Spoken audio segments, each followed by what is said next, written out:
최근에 정말 많은 분들이 코 성형을 중국에서 봤더라고요. 중국이 정말 빠른 속도로 발전을 하고 있기는 해요. 사실 이게 독이 되기도 하는 부분이기는 하거든요. 하이리스크 하이리턴이죠. 엄청나게 드러나지 않는 게 많이 있겠죠. 이런 경험들이 우리나라에 비해서는 당연히 모자르지 않나 생각이 들어요.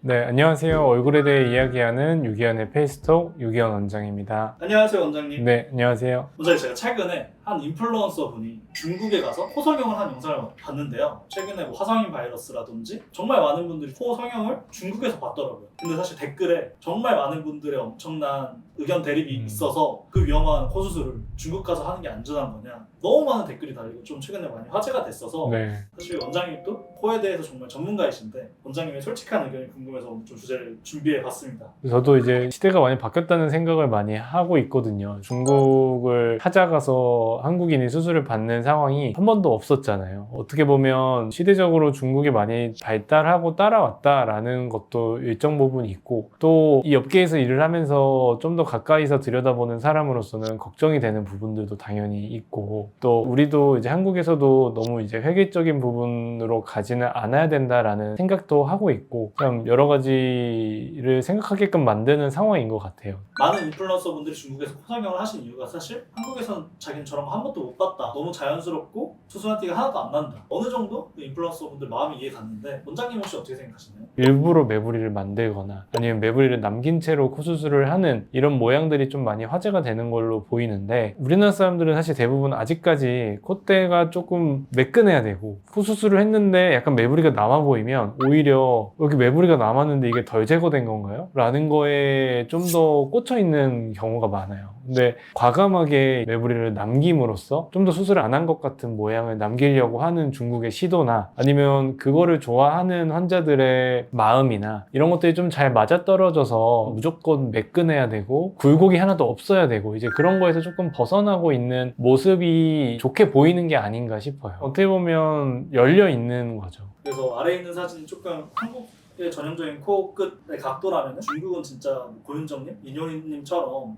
진짜 자연스럽다 이런 생각이 들었고, 실제로 댓글에도 중국 다 별론데 미간만큼은 다 인정한다 이런 댓글들이 정말 많았거든요. 원장님 생각은 어떠신가요? 근데 조금 오해인 것 같은데, 이제 아무래도 우리나라는 워낙 코 수술을 오랫동안 많이 했고 테크닉이 부족하거나 저게 예쁜 걸 몰라서 한국 의사들이 수술을 저렇게 안 하는 게 아니고 실제로 저렇게 다들 수술을 하고 있습니다. 단지 이제 몇 장, 몇 명 이렇게 드러나는 중국 환자들 같고 이 나라는 다 이렇게 수술 결과가 나오네 라고 판단하기에는 조금 어려운 부분들이 있는 거죠. 왜냐면 결국에는 그쪽 병원에서도 잘 될 케이스들, 어느 정도 수술에 결과가 좋게 보일 수 있는 환자들을 갖고 홍보를 하는 거고, 이제 뭐 인스타그램이나 유튜브 같은 거 보면 정말 말도 안 되는 보정으로 이렇게 환자가 좋아졌다라는 모습을 보여주는 중국 계정도 많이 눈에 띄거든요. 보정이나 영상 효과를 좀 많이 주는 결과들도 있는 것 같아서 그걸 100% 신뢰할 수는 없을 것 같고요. 당연히 저런 모양을 한국 사람들도 타겟으로 수술을 하고 있고, 최대한 좀 동글동글하고 뾰족하지 않게 수술을 하는 거는 중국에서만의 트렌드는 아니라고 생각을 합니다. 뭔가 자연스럽고 둥그런 코들이 코끝의 모양이 한국에서도 약간 이런 코끝을 만들 수 있다고 생각하시나요? 그럼요. 사실 기본적인 코끝 수술하는 테크닉 자체는 우리나라가 더 경험이 많고 잘한다고 해도 무리가 아닐 정도인데, 이제 그게 저도 환자분들한테 항상 설명을 드리는 부분인데, 그 연골이 이렇게 뭐 민효린 씨 코처럼 이유리 씨 코나 이렇게 연골의 각도나 이런 것들이 잘 드러날 수 있는 조건이 있어요. 연골 자체의 볼륨도 기존에 좀 있어야 되고, 피부도 너무 두껍지 않아야 되고, 그런 것들이 제일 잘 드러나는 사람들은 사실 서양인들, 피부 얇고 연골이 크게 발달되어 있는 사람들이 그런 각도가 살아있는 코끝을 잘 갖고 있거든요, 기본적으로. 근데 이제 우리나라도 코끝 수술할 때 당연히 그런 각도를 맞춰서 연골의 모양을 잡고 연골을 이식도 하고 하는데, 이제 사람에 따라서 그 피부가 덮였을 때 두꺼운 피부에 의해서 좀 그게 가려지는 경우가 있는 거라서 누구나 다 저런 각도와 연골이 비쳐 보이는 코를 만들기는 어려운 거고, 그거는 중국 사람들도 마찬가지일 겁니다. 그리고 사실 또 논란이 됐던 이유가 고어텍스라는 재료가 10년 전에는 한국에서 쓰던 재료인데 그걸로 수술해도 되는 거냐. 원장님 보셨을 때 고어텍스 괜찮나요? 사실 뭐 고어텍스가 15년에서 20년 전에 우리나라에서도 한때 붐을 일었던 재료이기는 하고 실리콘을 대체할 수 있는 재료처럼 많이 유행을 했었던 재료기는 하거든요. 현재는 사실은 아직도 쓰시는 분들이 있는 걸로 알고 있긴 한데 저도 사용을 하고 있지는 않고 대부분은 다시 사용을 좀 안 하게 됐어요. 왜냐면 우리나라는 데이터가 많이 쌓였잖아요. 처음에 이제 고어텍스가 인기를 끌고 좋은 재료다라고 얘기를 나왔던 이유가 실리콘보다 좀 더 우리 몸에 잘 유착이 된다라는 거였는데 사실 이게 독이 되기도 하는 부분이기는 하거든요. 실리콘은 우리 코 안에 들어가면 이 매끈한 재료 주변으로 캡슐이라고 하는 막이 생기고 이 막 안에 잘 보호되게끔 하고 문제를 일으키지 않는 게 되게 중요한 부분이에요. 근데 고어텍스는 제품 특성상 구멍 같은 것도 미세하게 좀 뚫려 있고 하다 보니까 막을 형성한다기보다는 이 우리 밑으로는 받치고 있는 코뼈, 이 위쪽으로는 덮고 있는 피부랑 하나처럼 조금 들러붙는 경향이 있어요. 그래서 그게 처음에는 이물감이 좀 적어 보이고 내 몸이랑 잘 붙는 이런 재료라고 생각을 할 수 있지만 그 모양 그대로 잘 있지 않거든요.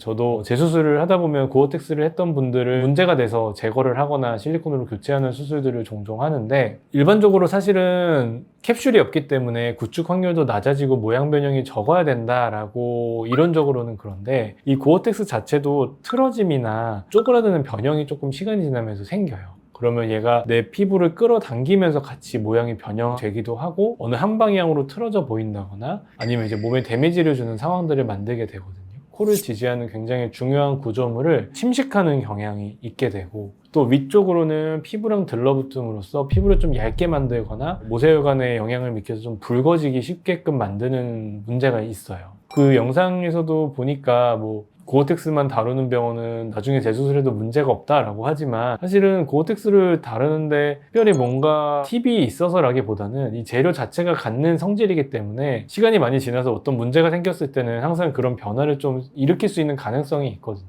그래서 이 고어텍스를 저도 제거를 많이 해보지만 약간 딱딱해진 껌이나 고무처럼 변해 있는 경우가 많고요. 그래서 그거를 깨끗하게 제거를 하다 보면 어쩔 수 없이 일부 피부 조직이나 연부 조직이 좀 물려서 같이 뜯어지기도 하고 이 뼈나 연골 손상된 부분들을 건드려야 할 수밖에 없는 상황들이 아무리 조심해도 생길 수가 있기 때문에 사실은 시간이 지나도 언제나 매끈하게 뺄 수 있는 실리콘보다 훨씬 더 부담이 되는 재료이긴 건 맞는 것 같습니다.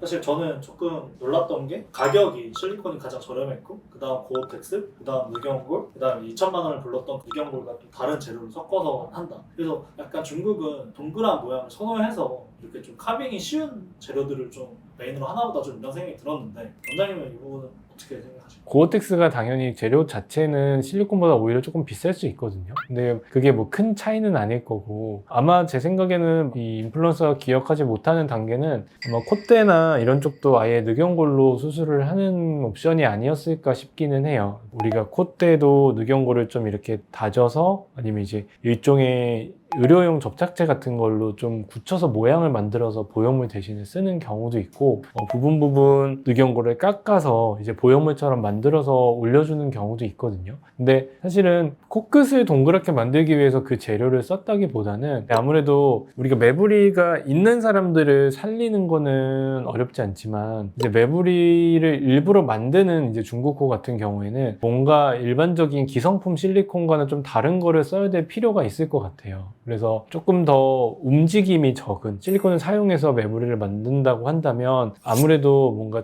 특별히 제작된 3D 보형물이나 이런 맞춤형 보형물이 필요할 것 같고 고어텍스 같은 경우에는 필요한 부분에 만약에 두 겹을 대서 조금 두껍게 만들다고 하더라도 실리콘보다 말씀드린 것처럼 이렇게 움직이는 것들이 좀 덜하고 좀 유착이 되어 있기 때문에 아무래도 두껍게 일정 부분을 댔을 때 생길 수 있는 부작용들을 좀 막을 수 있기 때문에 고어텍스를 쓰지 않나 싶습니다.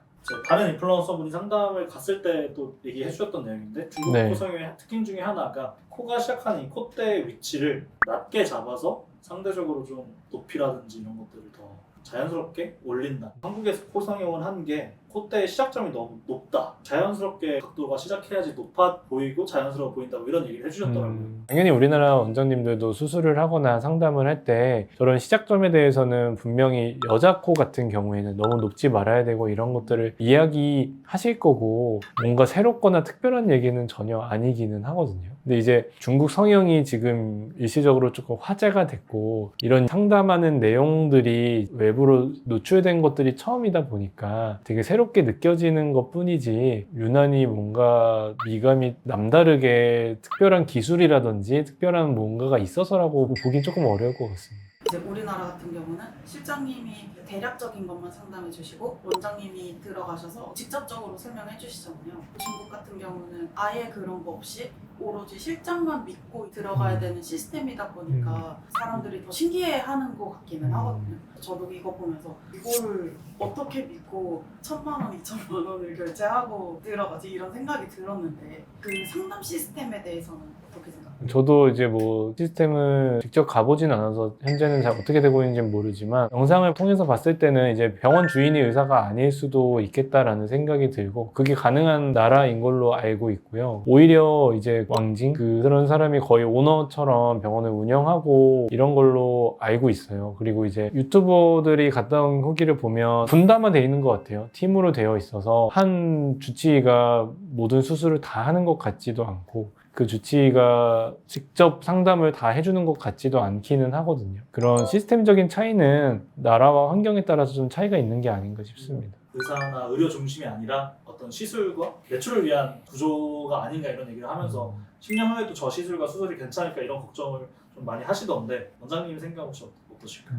우리나라가 겪었던 것들을 또 겪겠죠. 어느 정도까지 중국에서 이전에 생긴 문제들을 이렇게 해결을 해주고 고쳐 나갈지는 사실 잘 모르겠지만 중국이 정말 빠른 속도로 발전을 하고 있기는 해요. 불과 몇 년 전만 해도 한국 성형외과 원장님들 초빙해서 수술 참관을 하면서 막 어떻게든 보고 뒤에서 한국의 기술을 좀 배워서 수술을 하려고 하고 했지만 사실은 지금은 이제 거의 내수화가 많이 된 걸로 알고 있거든요. 앞서 말씀드린 것처럼 우리나라도 이제 뭔가 새로운 재료가 나왔을 때 한참 붐이 일다가 그거에 대한 문제가 생기면서 다시 제일 안전하고 문제없는 재료들로 돌아가는 한 번씩 이런 변동이 있었거든요. 앞서 보셨겠지만 가격이 한국보다 오히려 더 비싼 경우가 많아요. 그 가격도 더 비싼데도 중국 환자들도 이제 중국에서 그냥 수술을 받고 한국으로 굳이 오지 않으려고 하는 환자들이 많이 늘어나고 있는 것 같아요. 오히려 이제 문제가 생겼거나 부작용이 생겼거나 재수술을 해야 되는 경우에 이제 한국을 찾아오는 경우가 좀 많은 것 같고 이렇게 빨리 좀 따라온 거는 맞는 것 같은데 제가 봤을 때는 우리나라가 겪었던 그런 시행착오들을 한번 겪으면서 또 성장하지 않을까 싶습니다. 결과적으로 지금 한국이 과학기술도 되게 중국한테 이미 역전당해서 이런 말도 많고 성형도 약간 그 추세가 전환되고 있다라는 의견이 좀 있더라고요. 좀 과감하고 이러다 보니까 거기서 한 번씩 뛰어오르는 게 이번 중국 코처럼 있지 않을까 싶어요. 하이리스크 하이리턴이죠. 엄청나게 드러나지 않는 게 많이 있겠죠. 예뻐 보이는 케이스들을 보고 이제 그런 모양이 되고 싶어서 찾아가 보고 하는 거는 사실은 본인의 선택이고 누가 그거를 가면 안 된다, 가지 말아라 할 수 있겠습니까? 근데 이제 많이 발달하고 쫓아오고 있는 거는 맞기는 한데 보이는 이면에 여러 가지 부작용이나 문제들이 겉으로 잘 안 보이기 때문이지 실제로는 여러 가지 시행착오를 겪고 있을 거라고 예상을 하고는 있어요. 사실 중국이 열심히 자체적으로 많이 인식도 새롭게 하고 여러 가지 다양한 좀 시도를 하기가 좋은 환경이긴 하거든요. 영상에서 보시는 것처럼 아무래도 자본이나 투자를 받기도 좀 더 열려있는 환경이고 이러다 보니까 그렇게 보이지만 사실은 아직 전체적인 의료의 발달이나 성형의 발달이나 이런 경험들이 아직은 조금 우리나라에 비해서는 당연히 모자르지 않나 생각이 들어요. 그래서 가시는 거는 본인의 선택이지만 조금 잘 알아보고 안전한지를 좀 잘 체크하셔야 될 것 같고 사실은 그 유행하는 매부리코 저게 언제 또 보기 싫어진다고 다들 느끼실 수 있거든요. 어떤 하나를 따라간다고 꼭 예쁜 게 아니라 내 코에 어울리고 내 얼굴에 맞는 모양을 찾아서 유행 타지 않고 오래 예쁘게 잘 유지할 수 있는 게 정답일 것 같습니다. 지금까지 얼굴에 대해 이야기하는 유기현의 페이스톡 유기현 원장이었습니다. 감사합니다.